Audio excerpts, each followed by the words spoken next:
அனைத்து ஆசிரியர்களுக்கும் வணக்கம். இதுவரை தமிழ்நாட்டில் வேறு எந்த பள்ளியிலும் படிக்காமல் புதிதாக நமது பள்ளியில் வந்து சேரும் எல்கேஜி மற்றும் முதல் வகுப்பு மாணவர்களை எமிஸ் வலைதளத்தில் அட்மிட் செய்து அவர்களுக்கு எமிஸ் ஐடியை எவ்வாறு உருவாக்கம் செய்வது என்பது குறித்து இந்த வீடியோவில் பார்க்கலாம். அதே போன்று ஏற்கனவே அட்மிஷன் கேம்பெயினில் பதிவு செய்த மாணவர்களின் விவரங்களை அவர்களுடைய அப்ளிகேஷன் நம்பர் கொண்டு எவ்வாறு ப்ரொசீட் செய்து எமிஸ் ஐடி உருவாக்குவது என்பது குறித்தும், அட்மிஷன் கேம்பெயினில் பதிவு செய்யாத மாணவர்களுக்கு நேரடியாக அவர்களுடைய விவரங்களை பதிவு செய்து எவ்வாறு எமிஸ் ஐடி உருவாக்குவது என்பது குறித்தும் இந்த வீடியோவில் பார்க்கலாம். அதற்கு உங்களது மொபைலில் குரோம் ப்ரௌசர் ஓப்பன் பண்ணிக்கோங்க. ஓப்பன் பண்ணிவிட்டு சர்ச் பாக்ஸில் எமிஸ் அப்படின்னு டைப் பண்ணிவிட்டு சர்ச் பட்டனை ப்ரெஸ் பண்ணுங்கள். உங்களுக்கு ஃபஸ்ட் லிங்க்கு emis.tnschools.gov.in அப்படின்னு வந்திருக்கும். அந்த லிங்கை கிளிக் பண்ணிக்கோங்க.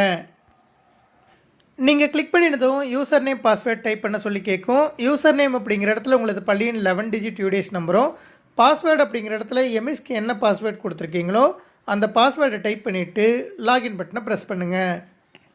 நீங்கள் லாகின் பட்டனை ப்ரெஸ் பண்ணினதும் உங்களது பள்ளியின் லாகின் பேஜ் வந்திருக்கும். அதில் ரைட் சைட்லேயே டவுன் ஏரியாவுக்கு பக்கத்தில் 3 பிங்க் லைன்ஸ் இருக்கும். அதை கிளிக் பண்ணுங்கள். கிளிக் பண்ணினதும் முதலாவதாக ஸ்டூடெண்ட் அப்படின்னு ஒரு ஹெட்டிங் வந்திருக்கும். அந்த ஹெட்டிங்கை கிளிக் பண்ணுங்கள். கிளிக் பண்ணினதும் உங்களுக்கு என்ரோல்மெண்ட் அப்படின்னு ஒரு ஹெட்டிங் வந்துட்டு அதற்கு கீழே ஸ்டூடெண்ட்ஸ் அட்மிஷன் அகடமிக் இயர் 2025-26 அப்படின்னு ஒரு ஹெட்டிங் வந்திருக்கும். அந்த ஹெட்டிங்கை கிளிக் பண்ணுங்கள். நீங்கள் கிளிக் பண்ணினதும் ஸ்டூடெண்ட் அட்மிஷன் அப்படின்னு வந்திருக்கும். அதற்கு பக்கத்துலேயே ரைட் சைடில் ஸ்க்ரோல் பண்ணிகிட்டே வந்தீங்கன்னா கேம்பெயின் 2025-26 அப்படின்னு ஒரு ஹெட்டிங் வந்திருக்கும். அந்த ஹெட்டிங்கை கிளிக் பண்ணுங்கள். நீங்கள் கிளிக் பண்ணினதும் அட்மிஷன் கேம்பெயினில் இதுவரை எந்தெந்த மாணவர்களுக்கு அட்மிஷன் போட்டிருக்கீங்களோ அந்த மாணவருடைய பெயர், அவர்களுடைய விண்ணப்ப எண், இந்த விவரங்கள் எல்லாமே வந்திருக்கும். நீங்கள் அந்த மாணவர்களுடைய விண்ணப்ப எண்ணை நோட் பண்ணிவிட்டு டைரெக்டாக அட்மிஷன் பேஜுக்கு போய்ட்டு அட்மிஷன் போட்டுக்கலாம். அப்படி இல்லைன்னா ரைட் சைடில் ஸ்க்ரோல் பண்ணிகிட்டே வந்தீங்கன்னா லாஸ்ட்டாக அட்மிட் அப்படிங்கிற க்ரீன் கலர் பட்டனை கிளிக் பண்ணிவிட்டு அட்மிஷன் போட்டுக்கலாம். உங்களது பள்ளியிலே நீங்கள் அட்மிஷன் கேம்பெயினில் ஆட் செய்த மாணவர்கள் அட்மிஷன் போடுவதற்கு டைரெக்டாக லாஸ்ட்டில் இருக்கக்கூடிய அட்மிட் அப்படிங்கிற க்ரீன் கலர் பட்டனை கிளிக் பண்ணுங்கள். கிளிக் பண்ணினதும் அந்த மாணவருடைய விண்ணப்ப எண், கல்வியாண்டு, அதே போல் விண்ணப்ப எண் உள்ளதா அப்படிங்கிற இடத்துல டிஃபால்ட்டாக எஸ்என் வந்துட்டு நம்ம அட்மிஷன் கேம்பெயினில் அட்மிஷன் போடும்போது என்ன விண்ணப்ப எண் வந்திருக்கோ அந்த விண்ணப்ப எண் வந்திருக்கும். அதன் பிறகு எப்பொழுதும் போல் மாணவர்களுடைய சுய விவரங்கள், அதே போன்ற கம்யூனிகேஷன் டீட்டெயில்ஸ், இந்த விவரங்கள் எல்லாம் அப்டேட் பண்ணிக்கலாம். அடுத்து உங்களது பள்ளியில் அட்மிஷன் கேம்பெயினில் அட்மிஷன் போடாமல் வேறொரு பள்ளியில் அட்மிஷன் கேம்பெயினில் விவரங்கள் பதிவேற்றம் செய்து அந்த மாணவருடைய விண்ணப்ப எண் உங்களுக்கு கிடைத்திருந்தால் அந்த மாணவர்களை அட்மிஷன் செய்வதற்கு உங்களது பள்ளியின் லாகின் பேஜில் ரைட் சைடில் டவுன் ஏரியாவுக்கு பக்கத்தில் இருக்கக்கூடிய 3 பிங்க் லைன்ஸை கிளிக் பண்ணிவிட்டு ஸ்டூடெண்ட் அப்படிங்கிற மெனுவை கிளிக் பண்ணுங்கள். அதன் பிறகு என்ரோல்மெண்ட் அப்படிங்கிற ஹெட்டிங்கில் ஸ்டூடெண்ட் அட்மிஷன் அகடமிக் இயர் 2025-26 அப்படிங்கிற ஹெட்டிங்கை கிளிக் பண்ணுங்கள். கிளிக் பண்ணினதும் மாணவர் தமிழ்நாட்டில் உள்ள வேறு ஏதேனும் பள்ளியில் இதுவரை பயின்றுள்ளாரா அப்படின்னு கேட்கும். இதுவரை வேறு எந்த பள்ளியிலும் படிக்கல அப்படிங்கிற பட்சத்தில் நோ அப்படிங்கிற ஆப்ஷனை கிளிக் பண்ணுங்கள். நீங்கள் கிளிக் பண்ணினதும் மாணவர் தமிழ்நாட்டில் உள்ள வேறு ஏதேனும் பள்ளியில் இதுவரை பயின்றுள்ளாரா அப்படின்னு கேட்கும். இதுவரை வேறு எந்த பள்ளியிலும் படிக்கவில்லை அப்படிங்கிற பட்சத்தில் நோ அப்படிங்கிற ஆப்ஷனை கிளிக் பண்ணுங்கள். கிளிக் பண்ணினதும் கல்வியாண்டு 2025-26 அப்படின்னு வந்துட்டு அதற்கு கீழே உங்களிடம் விண்ணப்ப எண் உள்ளதா அப்படின்னு கேட்கும். ஏற்கனவே அட்மிஷன் கேம்பெயினில் எந்த பள்ளியிலும் நீங்கள் அட்மிஷன் போடல அப்படிங்கிற பட்சத்தில் செலக்ட் அப்படிங்கிற டவுன் ஏரியாவை கிளிக் பண்ணிவிட்டு நோ அப்படின்னு கொடுத்துட்டிங்கன்னா எப்பொழுதும் போல் அந்த மாணவர்களுடைய சுய விவரங்கள், கம்யூனிகேஷன் டீட்டெயில்ஸ், இந்த விவரங்கள்லாம் பதிவிட வேண்டியிருக்கும். சப்போஸ் அட்மிஷன் கேம்பெயினில் நீங்கள் அட்மிஷன் போட்டிருந்தீங்கன்னா உங்களிடம் விண்ணப்ப எண் உள்ளதா அப்படிங்கிற இடத்துல இருக்கக்கூடிய டவுன் ஏரியாவை கிளிக் பண்ணிவிட்டு எஸ் அப்படிங்கிற ஆப்ஷனை கிளிக் பண்ணுங்கள். கிளிக் பண்ணினதும் விண்ணப்ப எண் கேட்கும். நீங்கள் ஏற்கனவே அட்மிஷன் கேம்பெயினில் அட்மிஷன் போடும்போது உங்களுடைய மொபைலுக்கு அந்த விண்ணப்ப எண் வந்திருந்ததுன்னா அந்த விண்ணப்ப எண்ணை டைப் பண்ணுங்கள். நீங்கள் டைப் பண்ணினதுமே டேட்டா ஃபெச்டு சக்ஸஸ்ஃபுல்லி அப்படின்னு வந்திருக்கும். அதன் பிறகு மேலே ஸ்க்ரோல் பண்ணிட்டு போங்க. மேலே ஸ்க்ரோல் பண்ணிட்டு போனதும் பிரிவு 1 அப்படின்னு வந்துட்டு அதற்கு கீழே மாணவரின் சுய விவரங்கள் வந்திருக்கும். இதில் எந்தெந்த ஃபீல்டெல்லாம் ஸ்டார் போட்டு வந்திருக்கோ அந்த ஃபீல்டு எல்லாமே நம்ம கம்பல்சரி ஃபில் பண்ணி ஆகணும். ஏற்கனவே அட்மிஷன் கேம்பெயினில் நம்ம பதிவேற்றம் செய்த விவரங்கள் இந்த இடத்துல வந்திருக்கும். அது கரெக்டாக இருக்கா அப்படின்னு செக் பண்ணிக்கோங்க. சப்போஸ் அதில் தவறுகள் இருக்கக்கூடிய பட்சத்தில் அந்த டீட்டெயில்ஸை நீங்கள் கரெக்ஷன் பண்ணிக்கலாம். முதலாவதாக மாணவரின் பெயரை ஆங்கிலத்தில் பதிவிடும் அப்படிங்கிற இடத்துல அந்த மாணவருடைய பெயரை இங்கிலீஷில் டைப் பண்ணிக்கோங்க. அதன் பிறகு மாணவரின் பெயரை தமிழில் பதிவிடுவோம் அப்படிங்கிற இடத்துல தமிழில் டைப் பண்ணிக்கோங்க. அதன் பிறகு மாணவரின் முதல் பெயர், கடைசி பெயர், இந்த விவரங்கள் எல்லாமே அதுவே ஆட் ஆகிட்டு வந்திருக்கும். அதன் பிறகு மாணவரின் ஆதார் எண்ணை பதிவிடுவோம் அப்படின்னு கொடுத்துட்டு அந்த மாணவருக்கு 12 இலக்க ஆதார் எண் இருந்ததுன்னா அதை டைப் பண்ணிக்கோங்க. சப்போஸ் அந்த மாணவரிடம் ஆதார் எண் இல்லை அப்படிங்கிற பட்சத்தில் 0 அப்படின்ற எண்ணை டைப் பண்ணிக்கோங்க. அதன் பிறகு மாணவரின் பிறந்த தேதியை உள்ளீடு செய்வோம் அப்படின்னு கொடுத்துருக்காங்க. அந்த பாக்ஸில் அந்த மாணவருடைய டேட் ஆஃப் பர்த்தை கேலண்டர்லேருந்து செலக்ட் பண்ணிக்கோங்க. செலக்ட் பண்ணி முடித்ததுக்கப்புறம் பாலினம் அப்படிங்கிற இடத்துல அந்த மாணவருடைய ஜெண்டரை செலக்ட் பண்ணிக்கோங்க. அதன் பிறகு மதம் அப்படின்னு கொடுத்துருப்பாங்க, அந்த இடத்துல என்ன மதமோ அதை செலக்ட் பண்ணிக்கோங்க. அதன் பிறகு அந்த மாணவருடைய கம்யூனிட்டியை செலக்ட் பண்ணிக்கோங்க. அந்த மாணவரிடம் ஜாதி சான்றிதழ் இருந்ததுன்னா எஸ் அப்படின்னு செலக்ட் பண்ணிக்கோங்க. செலக்ட் பண்ணினதும் கம்யூனிட்டி சர்டிஃபிகேட் டைப் பண்ண சொல்லி கேட்கும். ஜாதி சான்றிதழ் இல்லை அப்படிங்கிற பட்சத்தில் நோ அப்படிங்கிற ஆப்ஷனை செலக்ட் பண்ணிக்கோங்க. அதன் பிறகு தாய்மொழி அப்படிங்கிற இடத்துல அந்த மாணவருடைய தாய்மொழியை செலக்ட் பண்ணிக்கோங்க.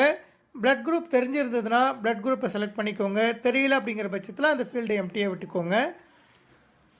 அடுத்து மாற்றுத்திறனாளி வகைகள் அப்படிங்கிற இடத்துல அந்த மாணவர்கள் டிஃப்ரெண்ட்லி ஏபிள்டு ஸ்டூடெண்ட்டாக இருந்தால் என்ன வகை டிஃப்ரெண்ட்லி ஏபிள்டோ அந்த ஆப்ஷனை செலக்ட் பண்ணிக்கோங்க. இல்லை அப்படிங்கிற பட்சத்தில் நாட் அப்ளிகபிள் அப்படிங்கிற ஆப்ஷனை செலக்ட் பண்ணிக்கோங்க. அடுத்து RCH அதே போல் பிறப்பு சான்றிதழ் எண் இருந்ததுன்னா அதை டைப் பண்ணிக்கோங்க. இல்லை அப்படிங்கிற பட்சத்தில் 0 அப்படிங்கிறத அப்படியே விட்டுட்டு சேவ் அண்ட் நெக்ஸ்ட் அப்படிங்கிற க்ரீன் கலர் பட்டனை கிளிக் பண்ணுங்கள். கிளிக் பண்ணினதும் அப்டேட்டட் சக்ஸஸ்ஃபுல்லி அப்படின்னு வந்திருக்கும். அதன் பிறகு பிரிவு 2 அப்படின்னு வந்துட்டு குடும்ப விவரங்கள் வந்திருக்கும். இதில் குறிப்பு அப்படின்னு கொடுத்துட்டு தந்தை, தாய் அல்லது பாதுகாவலர் விவரங்கள் மற்றும் கைபேசி எண் சரிபார்ப்பு ஆகியவை கட்டாயமாகும் அப்படின்னு கொடுத்துருக்காங்க. இதில் முதலாவதாக தந்தையின் பெயரை ஆங்கிலத்தில் பதிவிடுவோம் அப்படின்னு கொடுத்துருக்காங்க. அந்த இடத்துல இங்கிலீஷில் அந்த மாணவருடைய அப்பாவோட பெயரை டைப் பண்ணிக்கோங்க. அதன் பிறகு அவருடைய பெயரை தமிழில் டைப் பண்ணிக்கோங்க.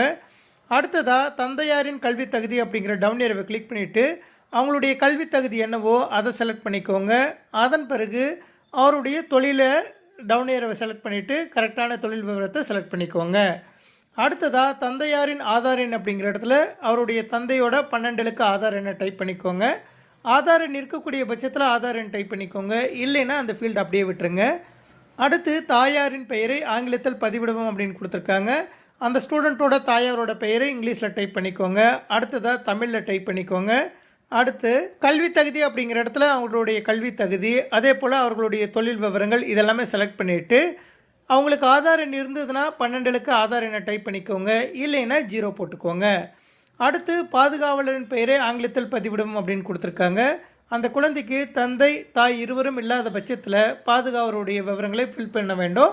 தந்தை, தாய் இருக்கக்கூடிய பட்சத்தில் இந்த விவரங்கள் நீங்கள் ஃபில் பண்ண தேவையில்லை. தந்தை, தாய் விவரங்களை பதிவேற்றம் செய்த பிறகு சேவ் அண்ட் நெக்ஸ்ட் அப்படிங்கிற க்ரீன் கலர் பட்டனை கிளிக் பண்ணுங்கள். கிளிக் பண்ணினதும் பிரிவு 3 அப்படின்னு கொடுத்துட்டு தகவல் தொடர்பு விவரங்கள் கொடுத்துருக்காங்க. அதற்கு கீழே கைபேசி எண்ணை பதிவிடுவோம் அப்படின்னு கொடுத்துருக்காங்க. அந்த இடத்துல பெற்றோரோட 10 இலக்க மொபைல் நம்பரை டைப் பண்ணினதும் வெரிஃபை அப்படின்னு ஒரு ஆப்ஷன் வரும். வெரிஃபை அப்படிங்கிற ஆப்ஷனை நீங்கள் கிளிக் பண்ணினதும் என்ன மொபைல் நம்பர் நீங்கள் பதிவிட்டீங்களோ அந்த மொபைல் நம்பருக்கு ஒரு 6 இலக்க OTP எண் போகும்.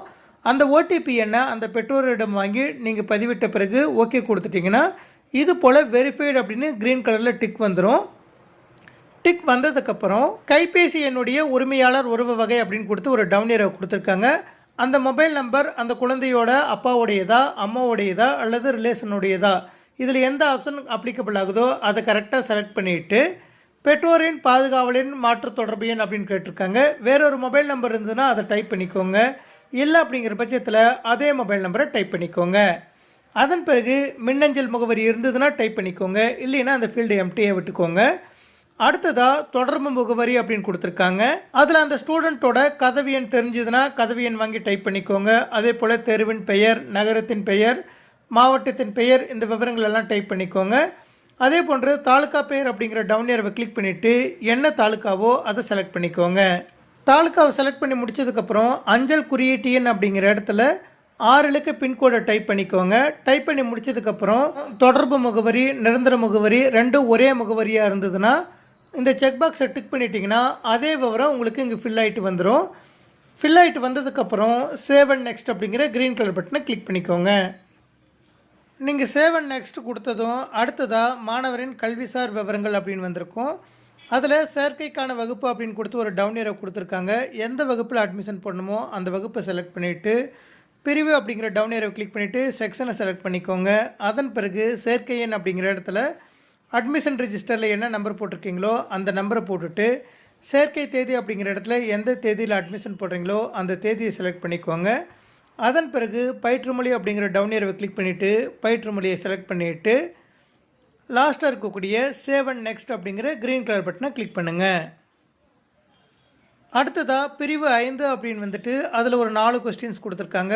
முதலாவதாக, மாணவரை அரசின் சத்துணவு திட்டத்தில் இணைத்து கொள்ள விரும்புகிறீர்களா? சத்துணவு திட்டத்தின் பயனாளிகள் மட்டுமே இலவச சீருடை பெறும் பயனாளியாக கருதப்படுவர் அப்படிங்கிற ஆப்ஷன் கொடுத்துருக்காங்க. சத்துணவு திட்டத்தில் சேர்வதாக இருந்தால் அதற்கு கீழே இருக்கக்கூடிய டவுன் ஏரோவை கிளிக் பண்ணிவிட்டு எஸ் கொடுத்துக்கோங்க.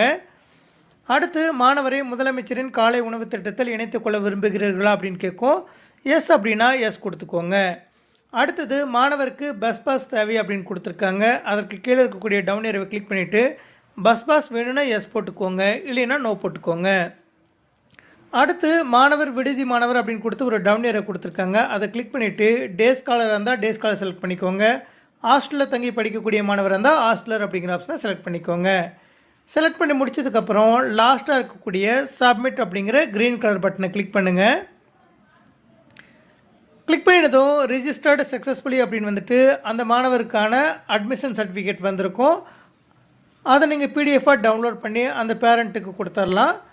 இதுபோல் மிக எளிமையான முறையில் நமது பள்ளியில் புதிதாக வந்து சேரும் மாணவர்களுக்கு அட்மிஷன் கேம்பெயினில் சேர்ந்த மாணவராக இருந்தால் அவருடைய விண்ணப்ப எண்ணினை கொண்டும், அட்மிஷன் கேம்பெயினில் சேராமல் நேரடியாக புதிதாக வந்து சேர்ந்த மாணவர்களுக்கு அனைத்து விவரங்களையும் உள்ளீடு செய்து அட்மிஷன் போட்டு அவர்களுக்கான எம்இஸ் ஐடியினை உருவாக்கம் செய்து கொள்ளலாம். நன்றி.